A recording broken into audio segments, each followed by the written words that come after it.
Norma tertulis dan norma tidak tertulis. Norma tertulis adalah norma yang tidak mengikat, kemudian norma tidak tertulis adalah hukum yang tidak mengikat.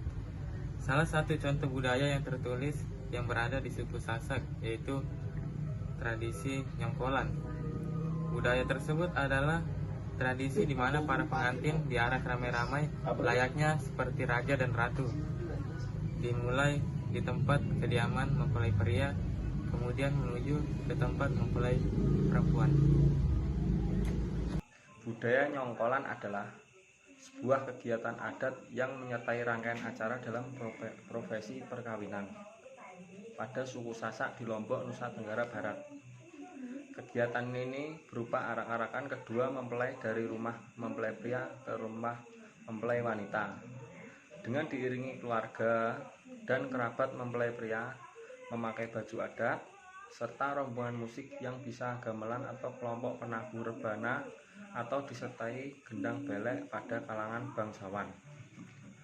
Dalam pelaksanaannya, karena faktor jarak, maka profesi ini tidak dilakukan secara harfiah, tetapi biasanya rombongan mulai berjarak dari jarak 1 sampai 0,5 km dari rumah mempelai wanita.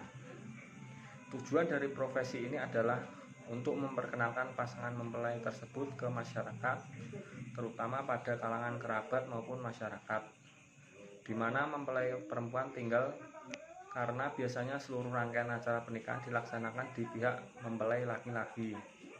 Sebagian peserta dalam profesi ini biasanya membawa beberapa benda seperti hasil kebun, sayuran maupun buah-buahan yang akan dibagikan pada kerabat dan tetangga mempelai perempuan nantinya. Pada kalangan bangsawan, urutan baris iring-iringan dan benda yang dibawanya memiliki aturan tertentu. Hingga saat ini nyongkolan masih tetap dapat ditemui di Lombok.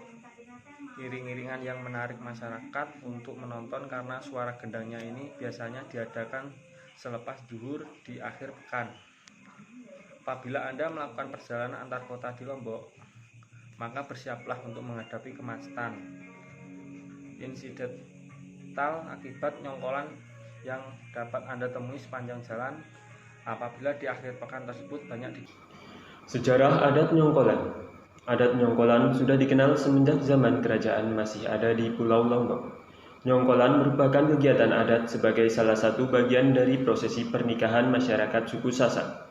Maksud dari prosesi nyongkolan adalah sebagai upaya untuk memperkenalkan kedua pasangan mempelai kepada masyarakat sekitar. Kegiatan nyongkolan dilakukan dengan cara mengarak kedua mempelai yang ditemani oleh seluruh kerabat, sanak saudara, serta keluarga dari kedua mempelai. Dengan menggunakan pakaian adat lengkap, seluruh peserta rombongan akan berjalan dengan diiringi musik tradisional. Beberapa musik tradisional yang biasa digunakan adalah gendang belek, kecimol, dan tarian rudat. Namun, dalam perkembangannya, penggunaan alat musik tradisional mulai berubah. Pada zaman sekarang banyak digunakan alat musik modern seperti gitar listrik, bass, dan lain-lain.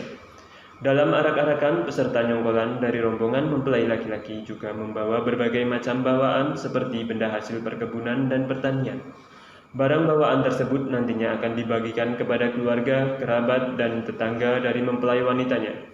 Namun pada zaman sekarang mempelai laki-laki tidak hanya sekedar membawa hasil bumi melainkan juga membawa barang-barang berharga seperti perhiasan. Perubahan-perubahan ini tentunya merupakan sebuah adaptasi agar adat ini tidak tergerus oleh zaman. Perkembangan atau hilangnya pedoman pada budaya nyongkolan yang ada pada suku Sasak. Yang pertama, itu dapat dilihat dari atribut yang dipakai. Seringkali kita lihat pada adat nyongkolan masih banyak orang-orang yang menggunakan pakaian bebas ketika mengikuti adat nyongkolan dan tidak menggunakan pakaian adat.